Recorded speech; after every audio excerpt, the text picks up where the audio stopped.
look, I'm not saying that I'm praying for Stolitz's downfall, but if he ends up losing his house and has to move in and work for Blitz, I wouldn't hate the idea. Though after this episode, I think I'm finally fine with them not ending up together. Oh, Stolitz, that's a rom-com. What's up, guys? This is Sarcastic Chorus. Today, we're here to talk about Stolitz. Again. In Apology Tour. Lessons were learned, others are mentioned in descriptions, so clearly that's enough said. And these yahoos are taking baby steps to self-healing and maybe, possibly, salvaging this comedy of errors they call a relationship. Stolitz and Blitz, things went nuclear. I have my issues with things. I mean, when do I not? I am a nitpicky bitch. But at least you can say that these two are finally starting to actually talk about what they want. And I am so happy for this. So, let's talk ship. Hello, Stolitz. Before we fully get into this, a caveat. I said in my review that this episode is primarily a critique of Blitz's behavior and his past patterns, which is good and very welcome. But Stolitz is allowed to say some shit uncontested that had me doing double takes. Look down on you. How many times do I? When have I ever? Just roll tape. Down there like a little imp, and it isn't supposed to be bent out to itty-bitty imps like yourself. You are so cute when you are serious. My darling, Just say my name right, fucking bitch. So, for my sanity and to avoid a long discussion about framing and setup, I'm just gonna table my Helluva Boss hot takes on just that situation till we get the rest of the season. Shit will make or break me, we're just gonna have to wait and find out. As this entire episode was just Blitz being read for filth, and if Stolitz gets a slap on the wrist, I'm gonna need to take a walk. So with that out of the way, we're gonna just put a pin on the writing to focus on the character analysis and just their intent. So of course, we gotta talk about Blitz breaking into Stolitz's house. Now this is effectively a callback to when they first met as adults. Blitz both times is breaking and entering. While the first time he pretended to want Stolitz to get the book, this time he's acting like he wants the book to get Stolitz. Okay, so get your tight feathered ass out of that lawn chair and into the bedroom so I can fuck it. Like, dude watched Stolitz cry over Blitz thinking he just wanted sex, and his first instinct after that was to make it about sex. Blitz, like, this is dumb even for him. Stolitz wouldn't respond to his flaming hot memes, and he immediately used it as an excuse to go to his place. Though I guess that's what happens when you panic the night after someone breaks it off with you. Which, actually, we do have to talk about this timeline, as that really informs where these two are at, and right now it is so needlessly vague.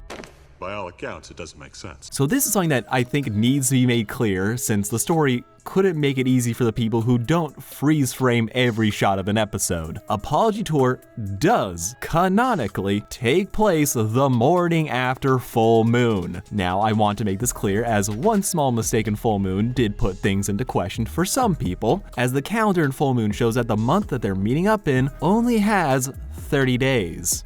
Which would make it impossible for this to be October and the day after, as Apology Tour takes place on Halloween, aka the 31st. So if you look at the calendar and the canonical holiday that the episode is centered around, you'd be forgiven for thinking that this was a month later, which would be a huge thing as it radically changes how we're supposed to see these two. From a breakup that happened yesterday to something that was over a month ago, and they are just still not handling it well. But while the calendar does make it, yeah, it's totally been a month since this happened, I think all the other evidence in the story makes it very clear that no, this is really like a day later, and that the calendar thing was just a mistake. Blitz and Stolitz have their argument that kicks off Blitz apologizing to people. He later clarifies that this fight took place in the morning, aka Apology Tour takes place in one day. Then, in the middle of the whole tour, we see Blitz try to shoot off a text where he's saying, hey, I'm sorry about what happened last night,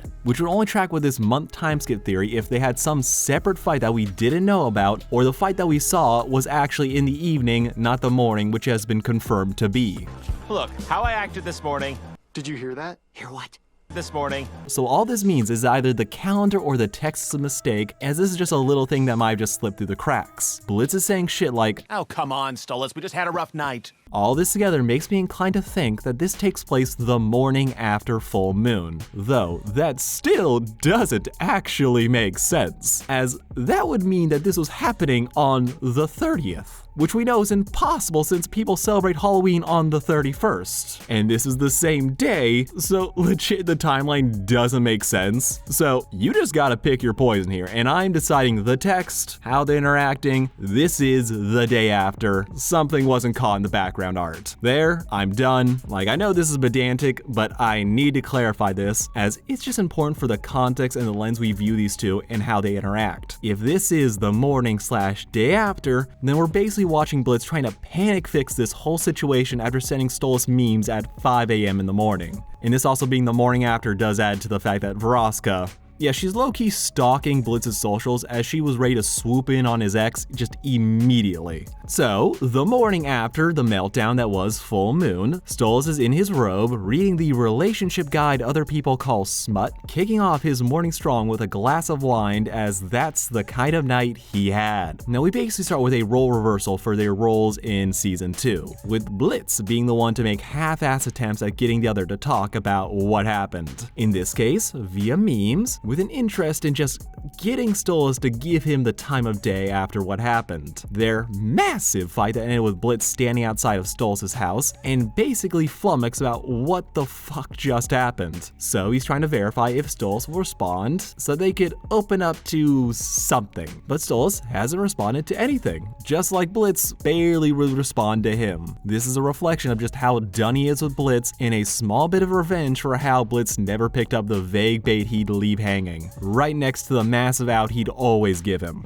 Blitz's texts are honestly worse but far more transparent after the night they had, with Blitz using the lack of a response as an excuse to try and go to his house. Though I do think it is kind of telling that for all of Stolitz's doneness with Blitz, he still hasn't actually blocked him. He's saying he's done with this relationship, but he's also not ready to fully detach himself from Blitz. Stolitz, in spite of how pissed off he is, isn't ready to fully cut off contact. He knows what Blitz has been sending him, and he's choosing not to engage, which honestly is prolonging his own suffering, which is something we see him do this entire conversation. As he'll say leave, rightfully so, but then he'll turn around and start venting at Blitz. Get out! A few moments later. The one who tried to kill me and you couldn't be bothered to come help me. Remember him? Now Blitz is out here digging so many holes you might as well call it a graveyard. His attempts to talk to Blitz reflect just an utter lack of self-awareness or recognition of what happened the night before. He's pretty much here trying to flex his sexual prowess and prove his value. Not what Stolitz wants in the slightest, and in presentation it comes off of him just wanting to bang Blitz for his own validation. He's saying he wants to earn getting to the human world. Meanwhile, the sexual spark is well and truly dead right now. As for Stolitz, it is now firmly tied to Blitz hearing a love confession and thinking it was foreplay. Blitz, even a day later, is still lashing out and floundering as he doesn't know how to actually communicate what he wants. So he obfuscates and uses excuses to be close to Stolitz, which he has been doing this entire time. He is trying to get back to the dysfunctional status quo where he could pretend to be happy, but it makes Blitz come off as self-centered and reinforcing every negative thought Stolitz has about Blitz, how he only sees this as about sex after his explicit request for emotional intimacy. As yeah, it's not just that he seems self-centered, Blitz is being self-centered right here. Blitz's recurring problems highlighted by this episode is that the dude is such a train wreck of self-pity and hatred that he fails to take ownership of his actions and just the consequences of them. So he fails to change them when he moves on to the next relationship. He should know that he shouldn't be bringing up sex right here, but he came in with no plan, so he fumbles his way back into his default: bargaining, ego, and lashing out, where it's about his need to prove something to himself, with this fully ignoring the other person's wants and needs, with Stolitz recognizing this. I'm sure such a statement would have had me swooning by now. Now Blitz, to his credit, cops to the fact that his mouth runs faster than his head can think. He's not intentionally trying to do this for this to be his reaction, but it's what he falls back on, so that shit is still on him. Though notice that he admits that it was a shitty way of saying the thing, but he doesn't actually apologize for what he said. He only makes excuses for it, which is a pattern we see throughout the episode. But the fact that they're both here and talking is good, as it gives them some time to realize that they don't fucking know each other. You usually like it when I talk all dirty and fucky and shit.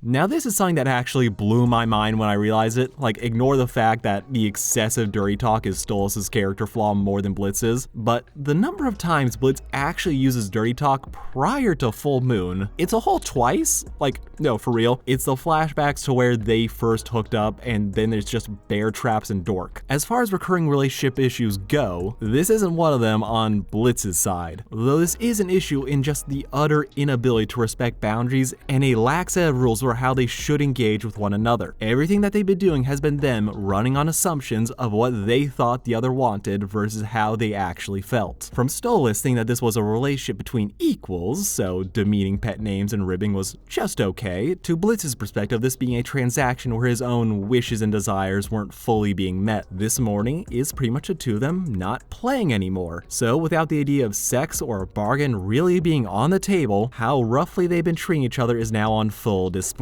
Blitz out here leading the team in fumbles as he keeps insisting that they don't talk, they do sex, basically pleading for this relationship to go back to his comfort zone of transaction and exchange, which Stolitz has pretty much just flatly stated no. So naturally, Blitz's bravado fucks him over as he tries to make things more about sex, or worse, for him to try and win an argument. As sex, yeah, that's a service he can provide, and he disconnected from the emotional toll of being in a relationship. Meanwhile, Stolitz, fresh off of crying himself to sleep, is just not in the mood for any of this. But like his text, he'll say that he wants Blitz to leave, only to then basically give Blitz an in to keep this whole thing going. In this case, he says, Blitz, leave me alone. Oh, and by the way, I got this party invite from Vraska. What's the deal with this? And then he gets cheeky at the idea of going to the party just to spite him. Kind of them to invite me, though.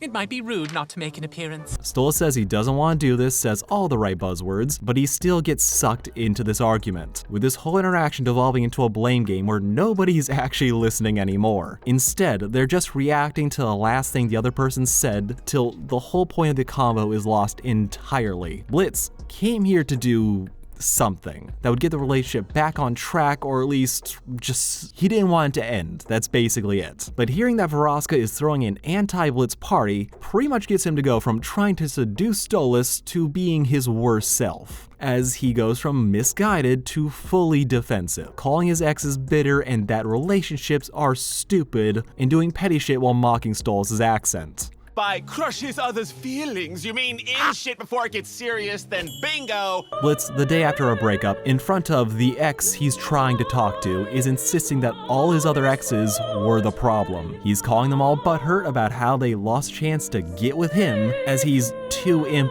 to simp. Oh, brother, this guy stinks! This taps into the heart of Blitz's self-hatred complex that could basically power a city with how much spin there is here. Blitz doesn't believe he's worth loving. He thinks of himself as a broken thing that only ends up hurting those around him, which is basically true as he keeps lashing out at everyone. He's like this because he accidentally caused an accident that ruined his family, with everyone that he was close to then not wanting anything to do with him. So in reaction to this, he developed a response of lashing out and denigrating those others while acting up the part of a callous jackass who didn't care what others think, when in truth, he is obsessed with what others think of him. And all this lashing out, when you boil it down, is really just an insecure man's attempt at being in control. Blitz is terrified by the idea that everyone will leave him. So, in his own fucked up head, always being paranoid of the world coming down around him, of hurting others or being hurt, Blitz tries to take control by being the one to lash out. At least that way, when things go wrong, it won't be some random accident, it'll be him, and he finds some fucked up comfort in that. And to keep fueling that opinion, he thinks the world and everyone else is against him, and therefore it's not his behavior that needs changing. When in truth, if he took a second to think about what he's saying, he recognized that he's basically just giving Stolitz all the confirmation he needs that his decision to break things off was the right one.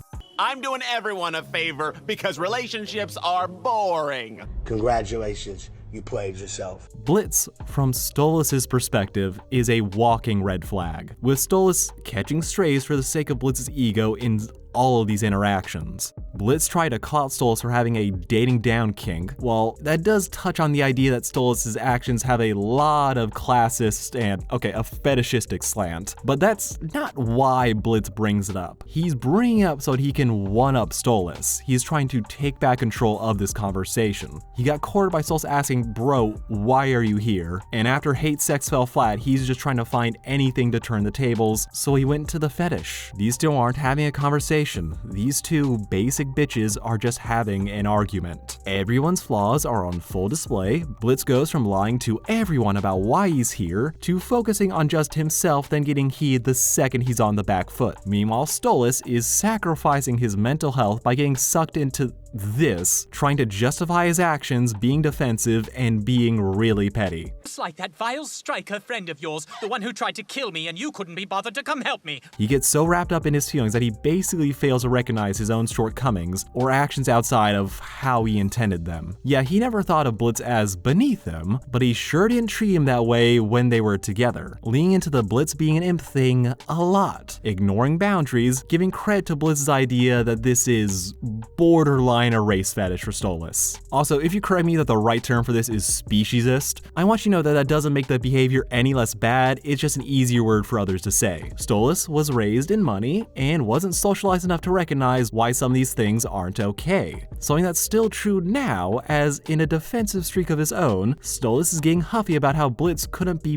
bothered to save him from Stryker, who yes, Blitz does sound like, but also like that, what Stolitz is saying also deserves its own fat list of caveats. Why would I allow everyone to see how much I like you? How I've tried so fucking hard to spend time with you, to support you? I don't look down on you. So let's break this down before doubling back to the Stryker thing. Yes, Stolitz's feelings are valid about being mad, but for a guy who claims to have learned a lesson, he sure is failing all the tests. Stolitz struggles to recognize that his intentions don't always line up with his actions and how they affect others. Yes, he let everyone see how much he liked Blitz. He was publicly flirting with Blitz constantly, calling him his darling, Blitzy, all in front of a bunch of yokels. You have to caveat all those statements with the reality that he basically was showing his affections in a way that Blitz didn't really want, and then failing to recognize to correct that behavior, so he kept on doing it. Blitz said he hated these pet names, with Stolitz still doing it, as that was his way of showing his affection. But for someone like Blitz, who is so insecure, who wants to be seen as standing on his own, he felt like he was getting demeaned, and putting the cigarettes out on his horns wasn't doing Stolitz any favors. Stolitz has lived a restrained life where he was never given many choices, so him going this big and over the top was pretty much just him kicking up his feet, as he was dating Blitz and it was so exciting. All of this was meant to be in good fun, but Blitz is coming into this with a massive inferiority complex, so having a noble call him cute, his or every other version that drove him up a wall, with his personal opinions getting ignored. So while yes, Stolitz did let other people know that they were together, that doesn't mean that those interactions were good or in of themselves irrefutable proof of feelings. As of the limited instances we have, Lululand involves Stolitz paying Blitz to be here. One is a vacation where he's flirting with Blitz over a crowd of people embarrassingly. Then we have Ozzy's, which is its own clusterfuck.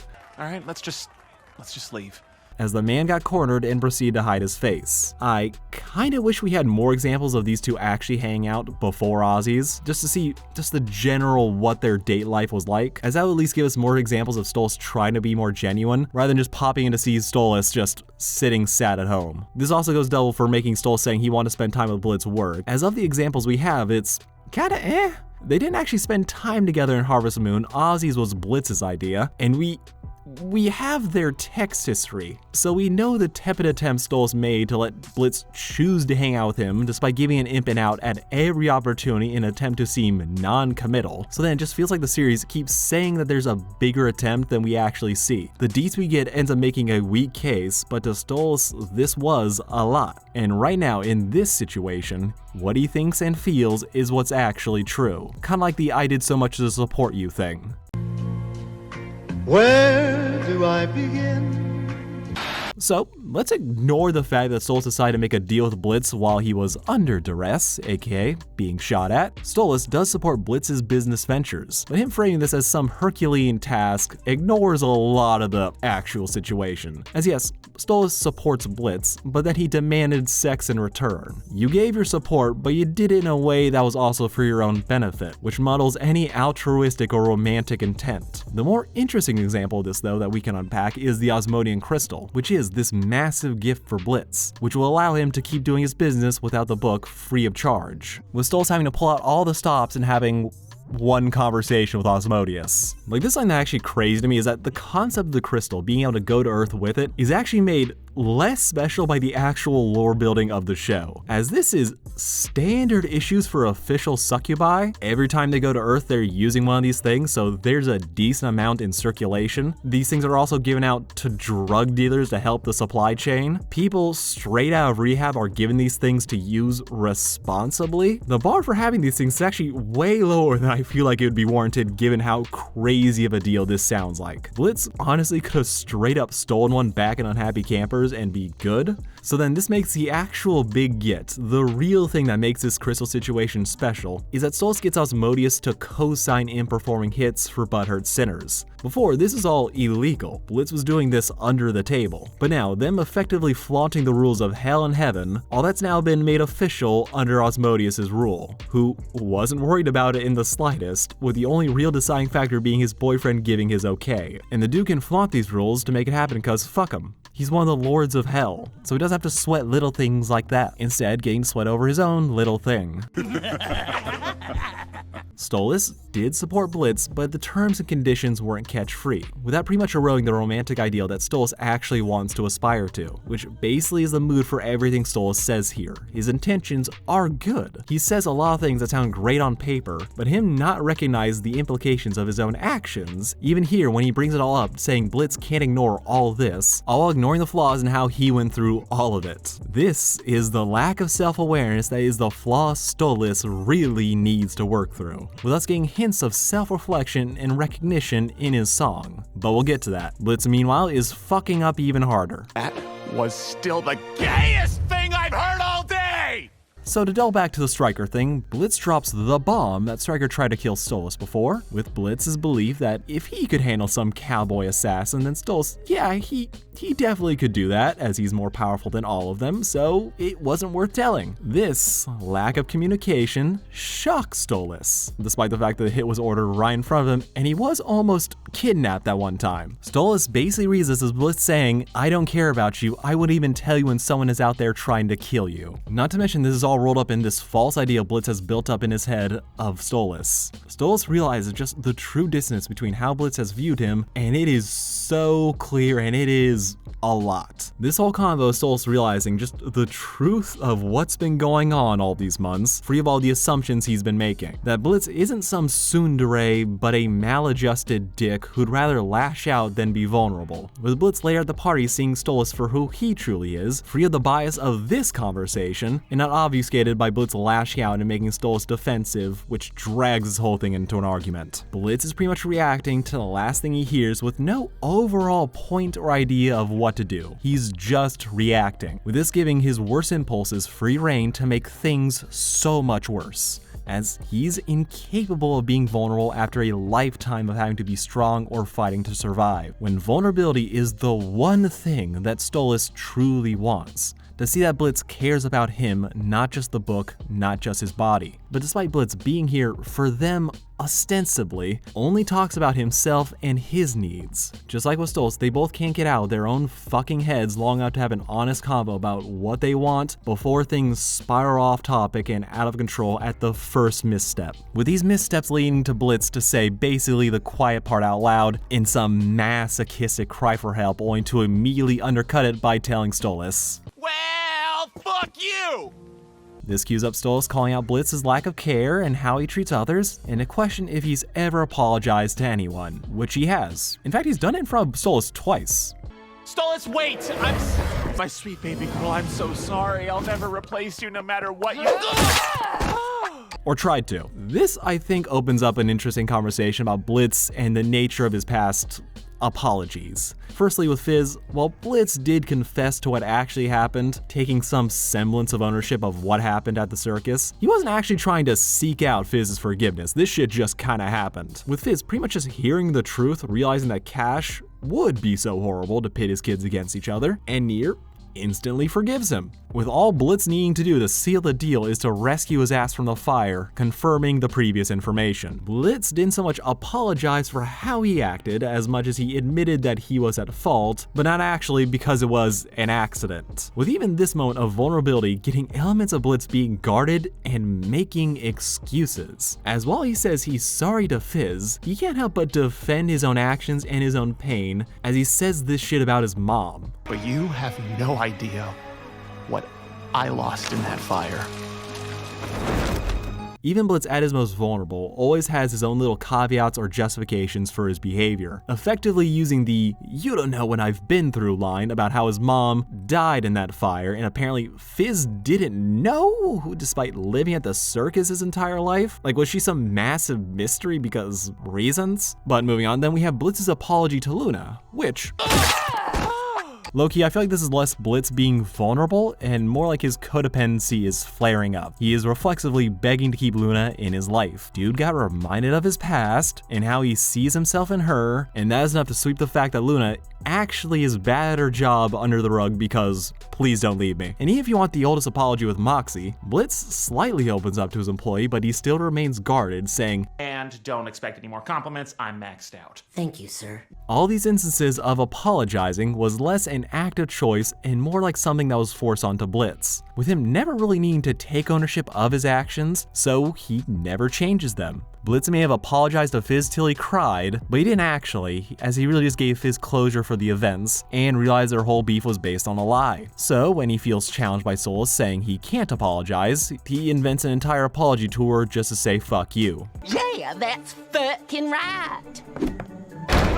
Performing the superficial act while never really meaning any of it. He is barreling headfirst into some massive waste of time when secretly all he really wants to do is to apologize to Stolitz. Dude cannot stop getting in his own way. And then we finally go to the party, where Stolitz is doing his regular party thing of being alone, curmudgeonly talking about how demons are wasting their one night free on Earth to be petty, when that is literally what he's doing. And then Vraska shows up, whose visceral hatred of Blitz puts Stolitz. It puts him off, as for as much shit he talked earlier that morning for how much he didn't want to see Blitz and came here to spite him, he hasn't actually settled on whether or not he hates the guy. Stolitz has just heard from how everything went down and doesn't know how he should be handling these feelings, with Vraska seeing Stolitz blaming himself and decides no, Blitz should be taking all this heat. So she drags Stolitz on stage and makes him sing his feelings to the crowd. We're free from having to feel like he has to defend himself to Blitz. He has a modicum of self-reflection.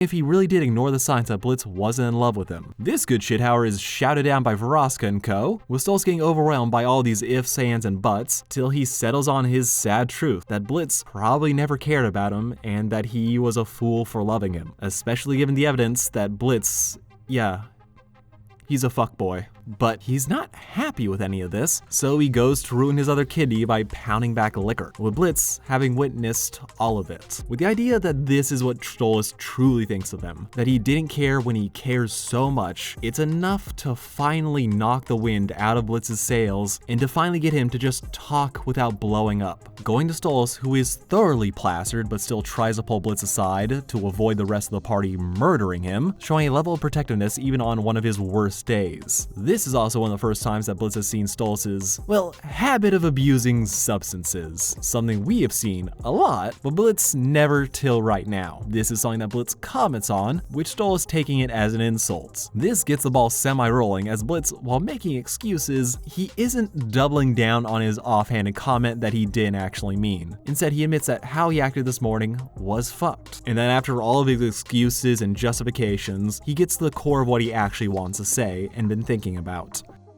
He's sorry. His first attempt is rough, as he pretty much makes it sound like it's an apology out of pity, that he's doing this because Stolitz needs it rather than Blitz means it, but he resets and tries again. That out of everyone he's seen today, Stolitz is the only one he actually wants to apologize to, with him being genuine in his insecurity about how he never thought Stolitz could love someone as awful as him. That even after being given a get out of hell free card, hearing Stolitz tell him he loves him for him, Blitz can't think of anything that is actually worth loving. Hence that Stolitz, and by proxy everyone else, would be better off without him. You deserve so much. I don't even know why you would want to be with me. Just roll tape. But I want you to continue to be who you are. Your business.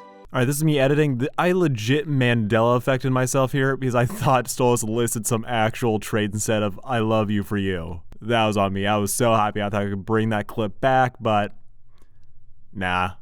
Stolitz, in a astounding moment of social awareness, points out that everyone here is here because at one point they did care for Blitz. They did love him, and that the breakup left them mad enough to come to this party pretty much every year. Blitz, for all his self-pity and insisting that this is hell so everyone can just be shitty, that is just an excuse that he doesn't have to care or worry about how he affects others. Kinda like Stolitz. But while Stolitz is a product primarily of ignorance and selective hearing, we see from how quick Blitz is to yell at Stolitz and his interactions with Verosika, Blitz has a bad habit of demonizing his previous partners. To take the fact that they're mad at him for what he did, forgetting why they're mad or angry in the first place, to instead focus on the immediate insult, allowing him to craft a narrative, intentionally or not, where he is always the victim, even when he is the one who's being a shitty, money-stealing boyfriend. Blitz has only ever reacted to things, putting his own feelings at the forefront, with the best example of this being his meeting with his sister, where rather than him trying to make an amends, he basically ignores the obvious fact that she doesn't want him in her life, instead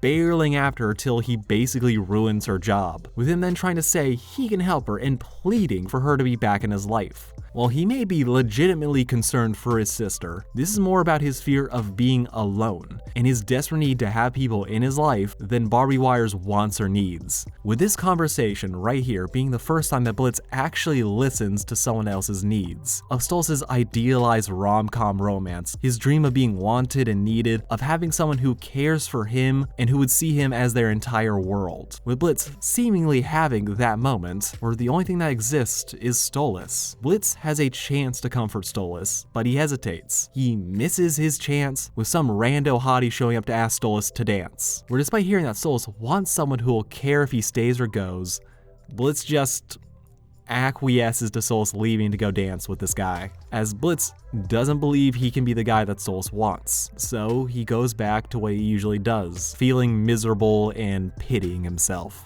before deciding he'd prefer to fight and walks up to Verosika to apologize, only for him to get bitch slapped with the realization that his actions, they have consequences, and worse, not everything is about him. Not to mention the fact that him being shitty at relationships is a bad excuse for him to keep being bad at them, and doesn't absolve him of the responsibility to be better, as incompetence isn't an excuse. But Blitz here, he gets it. Blitz is forced to reckon with the consequences of how he treats people, and he accepts it. He admits that what he did was wrong, and after all the fake apologies, this one actually meant something. As right now, he actually wants to be better, so he leaves the party. He lets Stolitz do what he needs to do, as this isn't about him.